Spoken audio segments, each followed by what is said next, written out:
Hola guys, what's going on? How's everyone doing? This is Hala Pablo. Thank you for tuning in. We're going to continue our Traumatized Token series. Today we're going to talk about ICP. Yeah. Internet computer, one of the most polarizing cryptos that I know of. I mean, people either love it or they hate it.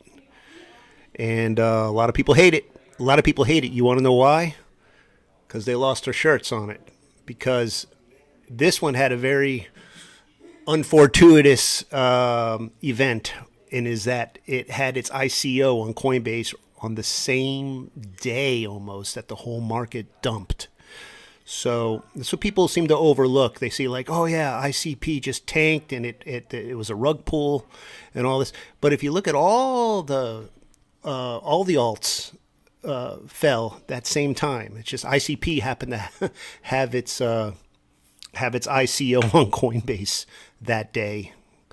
And so, I mean, you could see this drop up here on the macro. I have it on the 2-day. This is a very, very, very, this is almost parabolic. This dump. I mean, look at this. And it goes up all the, I was up all like $600 or something like that. And it fell within a matter of days to, $30, I mean, that's steep. And then the people, the initial, I guess the investors, it was unclear how they could sell their tokens, or they were locked into it or something like that. There's something that was going on that I read about. And so all those things together, I mean, look at this. This is like a vertical line here. Very, very, very ugly. Very ugly. And it's since rallied back almost 500%. I'll show you here where it came through the wolf wave that I drew.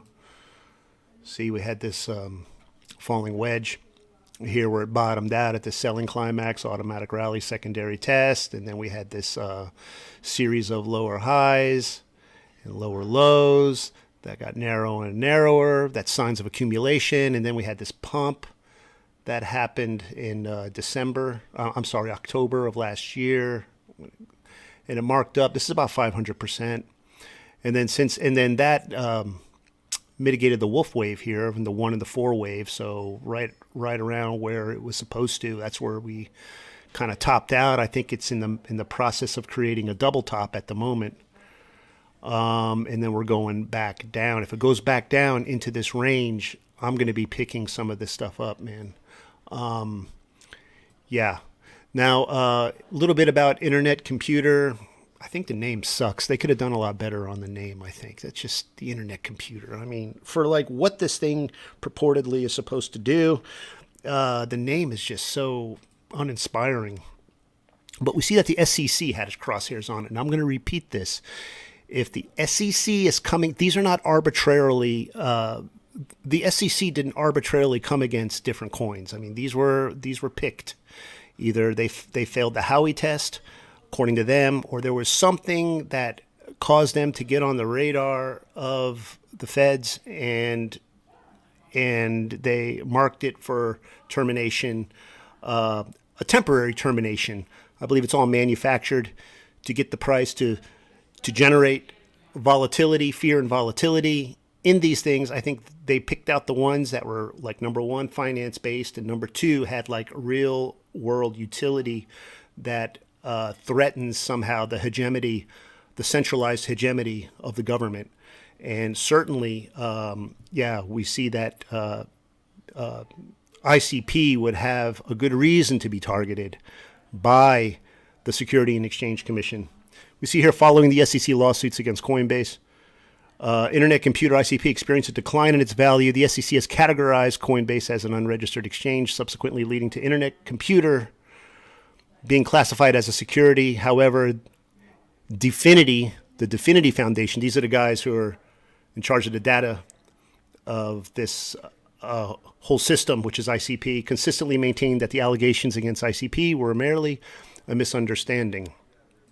And then, so we know that the SEC has its crosshairs on it. It's wanting to take it out, sees it as a threat. They're pretty much vague as to why it's a security. and people have expressed concern, investors in it. This guy here, I was reading, he pretty much echoes the same sentiment I have, which I've been talking about over and over again in these traumatized token series, that it has more to do with posturing. It's a narrative building up because it's in direct contradiction. It's a threat to the CBDC. That's what all this is about, guys. The Fed coin, CBDC. They want the digital dollar. The digital dollar has to come out on top. And as long as there are contending factors involved, aka crypto, then this poses a great threat to the darling of the Federal Reserve, which is the digitized dollar. And so they want the digitized dollar to be seen as safe and stable. And how do they do that? Well, by creating the illusion that crypto is unsafe and unstable, aka volatile. So, and that's what this guy's saying. But he says it's going to, and I kind of agree with him. If I could just read this, he's like, the worst thing that could happen is a full crypto ban. China has done that, but even at the height of their attack on crypto, Web3 had a vibrant Chinese community, even on ICP, and their culture is way more obedient than the USA citizens. Frankly, we Americans hate our government so much right now, which is that general interest in crypto would probably grow like crazy if they decided to actually come down hard on it. Nothing proves the need for crypto better than a greedy and corrupt government, and I say amen to that. So what is the internet computer? It's just a decentralized internet. Imagine, now you can kind of see why the government would have such a hang up on it. Imagine a decentralized internet run on the governance token, which would be ICP for transactions and such, and data storage. Decentralized internet where you can create like a news aggregate or a game or whatever, and there's no, it's run on a blockchain. No one person can censor it, can deem it misinformation like we saw during the COVID pandemic and all that. There's certain information that Twitter could shadow ban people with, and if you don't toe the narrative, and such, political, like political shades and everything. You know how everything is just so slanted nowadays, and just depending on the network, you're going to get their shadow of things. Well, like, what if something was decentralized and just anyone can post stuff? Yeah, there's bad stuff that could happen with that, for legit misinformation, but also it there could be things that are relative and need to know and true that may not be what they want you to hear or see or read. So you can see how they would want to shut something like that down. So anyway, that's what if in a perfect decentralized world, there would be a platform kind of like Bitcoin, decentralized finance, but a whole internet where people can operate their business and such without a centralized cloud storing all their information.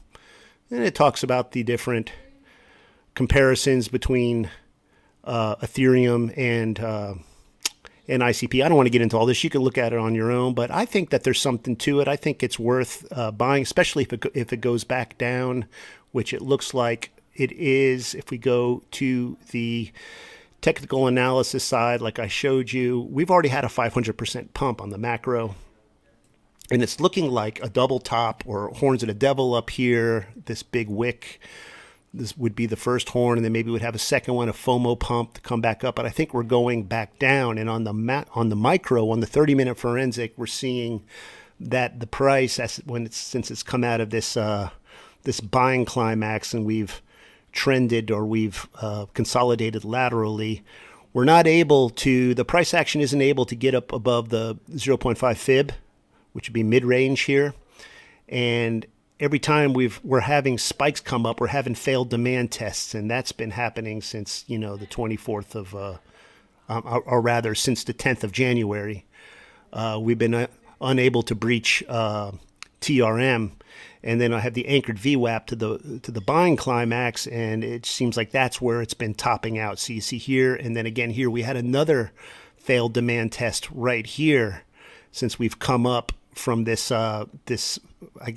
maybe it's a spring, maybe it's a sign of weakness, but it's come back up to the 0.5 Fibonacci, and it's we've had another demand test. This is really important right here, because this is midpoint and it got canceled. We had, the effort didn't equal the result. It's one of the laws of Wyckoff. If you got a lot of effort, the result, you should have a big result. We had a lot of effort. There's a lot of buy orders here, but we were unable to break TRM, aka trading range midpoint, aka 0.5 Fibonacci. And again, down we went, and we see the prevailing power in supply and demand has been supply. That's what all these red bars are down here. They're supply bars. We're seeing them all over, protruding, predominating, and in some cases rising like this. Not only are they predominating, they're also rising during a pullback. So wouldn't you say this wave, this Elliott wave coming down, then we have divergence in supply. That is a strong bearish signal, and it's in the latter half of this range. And so all of this equates to a impending distribution. And so that gives us more of a bias of what's going on here, because remember, in the fractal analysis ranges, we basically put this under the microscope here. And so we're seeing all the intricacies of what's going on here, and we're accumulating our bias as Wyckofians, and we're seeing that everything right now points to distribution. So if this distributes, then we can safely assume that the price will come back down to this macro support line here. And if it falls through the support line, then we're looking at sub $8.30 ICP. And especially if Bitcoin starts to come back down again, which I believe it will, it's going to have the sell-off because it's currently overbought in its macro wedge. I think it's just a matter of time before Bitcoin sells off and comes back down into the 30s and even the 20s. Then certainly these alts are going to come down, like ICP. These traumatized tokens are going to come down again to retest these macro support lows. And then down here, if this is a project that you are interested in, and I think it's got so much potential. Like I said, if Vitalik Buterin, the creator of Ethereum, is saying that it poses the biggest competition to Ethereum, I don't think it's dead. I don't think it's a scam. Like I said, I just think it had that very unfortunate sell-off the day that the whole market macro dumped, not just this, but other coins, all other coins. You just look and you'll see it. So yeah. So anyway, I'm going to be keeping my eyes on it, and if this comes back down into range, I'm going to start scooping up some ICP. That's what I'm doing. Not financial advice. You're welcome to piggyback what I do at your own risk. If this kind of technical analysis is helpful to you, thumbs up. If you like ICP, hey, so do I. I also like Zcash. I like EOS. I like a lot of stuff that people don't like. So if you're one of those like me and you like bloody tokens and you chase the blood and you buy the blood, then this is a channel for you, because these are the only ones I track, and the finance coins, and ones targeted by our federal government that are in competition to the impending CBDC federal coin that's rolling out. They want to get these out of the way so the dollar looks strong, and then once the dollar is established, these are going to come back, because the USA doesn't own crypto, can't ban it. It can ban it in this country, but it can't ban it globally. And when it does come back, you want to make sure that you're in position to reap the benefits from it. And that's what they're doing. They're going to be buying it. The institutions are. Who do you think's buying this stuff when it comes down like this and it bleeds out? This manufactured volatility. Lawsuits by the SEC, claims of unregistered securities, everything makes the price dump. The whole purpose of that is to chase out retail, to get it down here, to make it look volatile as hell, so the dollar looks good. It makes the dollar look good. But while it's down in this area here, guys, market makers are buying. They're accumulating. This is what this is, accumulation. They were accumulating the whole time here, and then they pumped at 500%. And they're going to bring it back. And you say, well, that's pump and dump. That's how it is. That's how the markets are run. That's how it's always been. There's nothing unique about it in 2024. It's not like this new, everything's a Ponzi in a bear market. It's not true. It's just accumulation. And then they pump it back up, and then they create liquidity again up here because the noobs are going to buy the top, and then they're going to retrace again. They're going to retrace, have the sell-off, a macro sell-off again, and that will be the summation of the liquidity void here, this macro void, which is the counter trend top. Then they're going to sell off, take the money that they took, the liquidity that they earned up here, rebuy down here at the retest, at the mitigation of the lows, and then the real bull market that's the commencement of the real bull market, and then it's up from there, up, up, up. And if you have anywhere within this range, if you're able to acquire, if you're able to pick up, absorb, accumulate ICP, then you're going to want to hold on to it, because there's no telling how far back this can go on this next bull run. It can go back up to $100, $200, $300, $400. So it's all possible. So no risk, no reward. He who doesn't risk will not drink champagne, as the Russians say.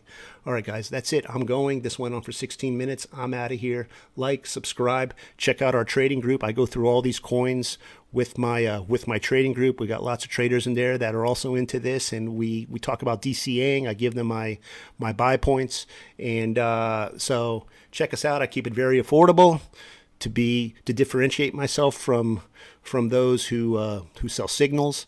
Oftentimes the signals are mine. They come into my group, get my signals, and then they sell them on their own sites. So anyway, I keep mine affordable. So and you learn Wyckoff, you learn VSA, learn Elliott Wave, learn how to trade price action volume. All right, guys, this is going on too long. I'm going to let you go. I'm going to drink some more tea, and I'm going to look at some more traumatized tokens, and then I'll have another video coming up for you soon. All right, guys, take it easy. I'm out of here for real. Laters. Adios. Bye.